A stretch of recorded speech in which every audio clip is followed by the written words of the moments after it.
Man, now that's gonna be very, very interesting. Especially with my man coming off of the Lamar battle. So we gonna see. We gonna see. He's been talking a lot of trash. So Vaughn, I mean, Vaughn came on here. He defended another defensive player of his. We gonna see if he could do it twice. I ain't Hmm. saying he won that one. I'm just saying he Kevo, came man. on. Whew, these Kevo debates got gonna arch confidence. well, man. You better come Kevo's prepared. That's super all I'm gonna confident. say. He is though. He is. He is. We He's like we got overconfident. we got another one coming too. It's not a Oh, defensive battle either. It's a quarterback battle. So Oh, we yep. got who, you another and one. Javon? Oh, you and Kevo? Yes, Hmm. sir. Yes, sir. We about to Yes. start building these up, man.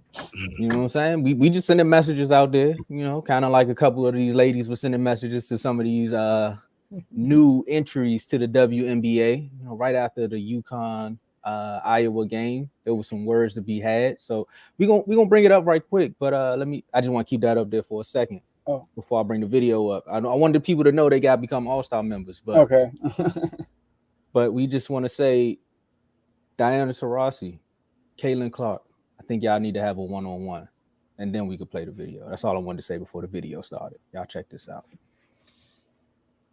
and it's on mute. This thing, and that's just life. We all went through it. Of course. And you see it on the NBA side, and you're going to see it on this side, where you look superhuman playing against 18-year-olds, but you're going to come with some grown women that have been playing professional basketball for a long time.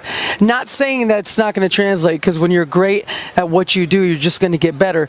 But there is going to be a transition period where you're going to have to give yourself some grace as a rookie, and it might take a little bit longer for some people. Might take just a little bit longer for some people. That's what Mm. she had to say. I don't know who some people is, but some people think she's talking to someone. All right, my initial reaction when I first heard it, right? I'm gonna act like this is my first time. I mean, what's wrong with it? She's just giving her a message because at the end of the day, these ladies ain't 18. Some of them may look 18. Some of them may be in their 30s and still look 18. Some of them may be in their late 30s and look 25. It is what it is. But at the end of the day, the game is a little bit faster. The competition is a little bit more fierce. There aren't that many friends in the league. I mean, they all come together when it's time for a collective bargaining. But when we on the court, it's time to hoop. We had Kayla come on here and tell us about her first year in the league, and she was in the bubble, and she was talking about how actually being in the bubble made her experience a little bit better because you got to actually be around these players more often versus, one night in Connecticut, then you moving on over to LA, then you coming back to Arizona, and you really don't get to build a rapport with some of your idols in the league. That's all Diana is telling Caitlin. Like, you're coming with a media storm. We already know what's here. Some ladies have been here and then we don't even know their names in the league, and you just coming over here. We've seen it happen. Again, I hate to reference Love and Basketball, but this is what happened when Monica came to USC. And he was like, "What's up, superstar?" And then she shot the 3-pointer. She had the gooseneck, and they was like, "Put your arm down, get back on defense." That's what's gonna happen over here. I mean, and it's not just to Caitlin, it's also to Angel, it's also to Camilla. Like, this message can go out to all of them. It just so happened that it happened directly after the game. And hopefully Caitlin didn't take this the wrong way. Hopefully Angel don't take it the wrong way, because what we said on here and what Gil also said to her about you got to up your game. Again, you're not playing against psych majors, lawyers, science engineers, or anybody else that has a major and they going to class the next day. You playing against somebody who got a family to feed and got another team overseas they got a ball out for. So just be prepared. I'm not mad at the message she sent. She didn't have a ill tone to it. Maybe just a little bit, but at the end of the day, she's just letting you know, like, be prepared. Dave, Joe, Go take ahead, it away. Joe. Well, so look, my initial reaction, like you said, Tom. First, I heard it through other people. Let me start there. I first heard it from other people, like, "Oh, this is what she said," and I'm like, "Dang!" I'm like, shout out to Carl. Carl said this too, because my brother J-Mo called me. He was like, "Yeah, you heard about something?" I was like, "No, I really." And then he said, "Well, how you feel about it?" He told me what she said. I'm like, it sounded like some Darius Miles stuff. Darius Miles and when LeBron was coming to Cleveland and they was like, we don't need him, they just sound like they just hating. That's what it sounded like from other people. All right. But when you watch the interview, you see that like it wasn't really a diss, because before that, and then obviously this is right after UConn lost. So let's keep that in mind. It's right after UConn lost. first thing Diana was like, that was a bad call. You shouldn't call that. That's how she started the interview. And then she brought this up. So, but this is what I'm gonna say, man. Caitlin Clark is going to transition to the NBA very well. like, okay, we're acting like, okay, yes, the game is more physical. We get that. The game is more physical, right? Trae Young played in college basketball also. Trae Young also led college sports in points and assists. And he played 1 year. He was only a freshman. His freshman year, I think, was he freshman Dave? Played 1 year? Yeah. Freshman year, averaged the most points in the nation and the most assists. And look at we all saw Trae Young, right? Undersized, flimsy, small, and a lot of people thought his game couldn't translate because of his size. And look, he transitioned well. His second year, he was average. I think he made an All-Star game his second year in the league, something like that, or third year in the league. Steph Curry, this is not going to translate. He's more physical than NBA. So I think it is more physical than WNBA. I'm not saying it's not. The lifestyle is different, but Caitlin Clark is different. She's a generational talent. And the way she plays, she's going to spread up. She's going to be a threat as soon as she get there, in my opinion. Yeah. All right? Like, she might have one of the best rookie seasons in WNBA history, in my opinion, right? So I'm rooting for Caitlin. I hope Caitlin comes and dominates the WNBA because she did put women's sports on the map. Because you look at WNBA, right? They have two super teams, Liberty and Vegas, right? Two super teams. And the teams are more sold versus the individual matchups. There are no individual matches being sold. And I think that was the goodness of college sports this year, that you had USC, Juju. You had Paige with UConn. You sell that matchup. You don't sell UConn versus USC. You sell Paige versus Juju. You also sell Angel Reese versus what's the name? Versus Caitlin. And then Paige versus Caitlin. And then those matches played. Now the winner got to play the juggernaut. It's all Carolina. So the storylines and everything in college sport was really good. And I hope the WNBA take note of that, because the NBA, that's what they do. They sell the matchup of the player. They don't sell like, the Nuggets versus the Sixers. Nope. Joel Embiid against Jokic. That's how they look at it. So I hope I'm rooting for Caitlin Clark. I hope she's going to dominate. And if she does, I'm sorry, Taurasi, people are going to flip what you say, and they're going to just backfire. It's going to look bad in the future if Caitlin goes out and ball out. Yeah, those are just about my exact words I was going to say. Just about the same exact thing, because it can come off as if she's saying that she's not going to translate to the WNBA. But if you watch how Caitlin plays, it's going to translate, because she's not just a shooter. She can drive, she can pass. It doesn't matter. She can do it all. She may not be a great defender, but she's going to defend. She's going to get into those passes lanes. She's going to do whatever it takes to help her team win, because in that game against UConn, people thought that it was Caitlin the bus, but no, she got her teammates involved. They won as a team, but she was just the best. She was just the best player on that team, but they won as a team. So she knows how to get her teammates involved. She knows how to create shots. She's not just a 3-point shooter, just like a lot of people have said that about Steph. Like, Steph was just a 3-point shooter, but that, as you can see now, he's not just a 3-point shooter. That may be the biggest thing, but that may be the main thing that they're great at. But she has handles. She has good handles as well. Caitlin's going to be able to translate. Now, others, I believe it'll be how far is someone like maybe Angel Reese, because if you look at her game, it's tough for her to get a basket down low because she doesn't have any post moves.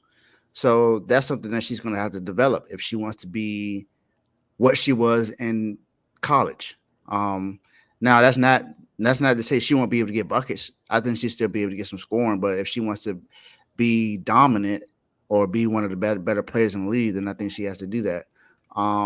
Probably got to work on her free throws as well. But that doesn't mean that none of these players are not going to be able to translate. Because look at Juju, freshman. We seen how good she can ball. She's going to be able to translate immediately once she gets to the league. Paige Becker, she's going to be able to translate. So is Hannah Hidalgo. That's another young lady that plays for Notre Dame, another freshman. She's going to be good.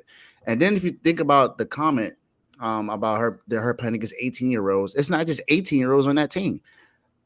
And in the WNBA, you have to play at least 3 years before you can come out into the WNBA draft.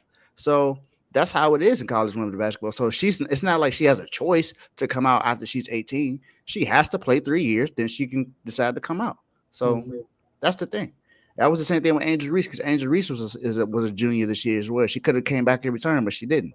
She went into the draft. So, but it's not a hate message, honestly. It's more so like, just prepare yourself. It's gonna be it's gonna be different when you get to the league, but continue to work on it. And she didn't say any names specifically, so we don't know if she was actually talking about Caitlin or anybody. She was just saying that some people is good in college and they don't translate to the WNBA. Same thing for college basketball for men's. They don't always translate from college to the NBA, but the better players, they always find a way. You want to know what's funny? You want to know what's funny? What if she was talking to Angel Reese? It just so happened that it was after that game, but what if she was actually talking to Angel Reese? Then you could. I always saw Angel Reese because like SVP kind of like provoked her to say that too. He was like, I know some of y'all. I'm paraphrasing. But he was like, I know a lot of y'all like, oh, when you come in, it's not gonna be as easy as you think it is. And she was like, yeah. And then that's what she elaborated on what SVP kind of like instigated that. And then they had just played UConn. So I see the setting, but I'm just saying, if you think about the one player who we are questioning in this draft is Angel, and who's the one that plays bully ball is Angel. So it's like you're not going up against these 18 to 19 to 20-year-olds. You're going up against grown women like Asia Wilson, Brittany Griner. Like, you're gonna be down in the paint with some heavy hitters. So don't think it's gonna be all peaches and cream and crowns when you get over it. One thing about Angel though, she seemed like a go-getter. So I feel like she's gonna adapt into the WNBA. I feel like she's gonna develop her skill. I feel like to be a good player. We mean top 5 in the draft. Yeah. Is she gonna be top 5? I'm asking. She's projected, I think, go like 6 or 7, something like that. Yeah, I think she's projected top 10, not top 5. Yeah, she's coming to DC. But you look at this. I got it up already. I know Caitlin going number 1. She's going to Indiana. So, but like, might go to the Sparks. I'm just saying, Angel might be back home. Tomo, funny, don't know what. But hey, Tomo, if she come to DC, we going to games. We going to games. I'm already there. I'm trying to get a badge and everything. I got some questions. Hey, me too. But also, Simone Augustus, right? Went to LSU, bucket. Went to LSU, went to 3 Final Fours, and then went to the WNBA and averaged 21 rookie year. And then she a guard, she a bucket. And she, they ended up having a super team in Minnesota too. But she walked in there with no super team when she first got there. She averaged 21 a game. So I think that Caitlin gonna come in and fit right in, bro. Like, she's gonna come in and just like. I see her averaging about 20, 21. I think she averaged 120. What I'm saying is, I could see that happening. Yes. Like, that's like automatic for me. I don't think that's gonna be an issue. At number 1, right? She a lock. They already moved Indiana. They already moved Vegas and Indiana game to a certain venue, I think, because they know Caitlin's gonna be there. Exactly. So it can fit. I think it can fit like 5,000 or 8,500 seats, something like that. I think it was 8,000. I think. Yeah. Crazy. So she already like, man. They know what she's gonna bring, and this is gonna help the WNBA as a product as well. And that's what I was gonna say too, Joe. When you said that, like, this is they need to embrace this moment. Like last year, they did try to sell the super teams. Like, that's why they was okay with the ladies building those 2 super teams, because they was like, okay, we got Vegas and then we got New York. I don't think they expected Vegas to be like South Carolina of the WNBA, because they were just smoking people. They wanted a little bit of parity, but I think they're gonna sell this a little bit more too, because like I said, now it would be funny if Angel does go second. So now they got more parity to sell, because you got the 1 and 2 pick. They was already going back and forth in college. Now we in the WNBA, so it's a lot. I'm not gonna lie, WNBA last year was good because the WNBA finals was very competitive. It went down to the last game. Yeah. And it went down to the last shot for real. Remember? Yep. It went down. Remember what's name hit the 3? I forgot her name. Wanted to play the 3-point shot with Steph Curry. She hit the 3. I forgot what happened, but I think somebody got fouled in the game. Sabrina, yeah, it can. Like, it was a close game. I remember that. You got 2 3-point threats now in the WNBA. Look what they did at the All-Star week. I'm just saying, man. Look, and Sabrina came and talked to Iowa. Shout out to Sabrina. She went before they played UConn. She went to go talk to Iowa. She went to the team and talked to them. Shout out to her. Yeah, I think it was UConn. Bright, man. Steph, you gotta get ready, man, because they're gonna call you. Now you got to that Paige staying, man. I wish Paige would move on too. She's staying 1 more year. I kind of like that a little bit about the WNBA. I mean, the ladies aspect of it, because now that's what helped the college game. Because now you got 3 years of these players going at it versus the one and dones, bro. And that's the secret for that's why college women's was good this year, because like bro, Caitlin first year was tight, but she had to stay. She had to stay. She came in that job already breaking our records, and then they was like, "Oh yeah, you got to stay 2 more years." God. Like, imagine if Bronny did 2 more years. Let me stop before I get put in the doghouse. I heard the beat yesterday. I ain't bringing up LeBron no more on Refuse to Lose. I am okay. Let's talk about these IG chats before we get us out of here. Yes, sir. Hey, my LeBron short has done 1,600 views so far, and the day not over yet either. So okay. Hey, would you tell the rest of the shows, man? Get your views up. Get your views, get your subscribers up, because I'm right there in second place right now. I don't think anybody close right now. So, I got you, Dave. Give me a second. I got an updated one for you, but you can go ahead and start talking about the chats. Yeah, but these IG chats, these are on Instagram only, not Facebook, not Twitter or X, as you want to call it. We do have a chat on X, but it's VIP only. So if you are not a Superstar member or in the VIP chat already, you will not be in there. So don't even worry about that. For real?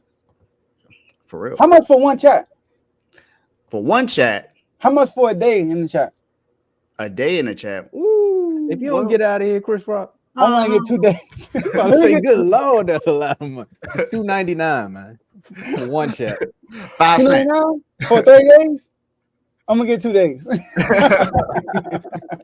He's gonna say, how about you screenshot the chat and I act like I'm in it? No more. But man, what's harder read? We got who was added now. That's what talk about, Joe. Superstar.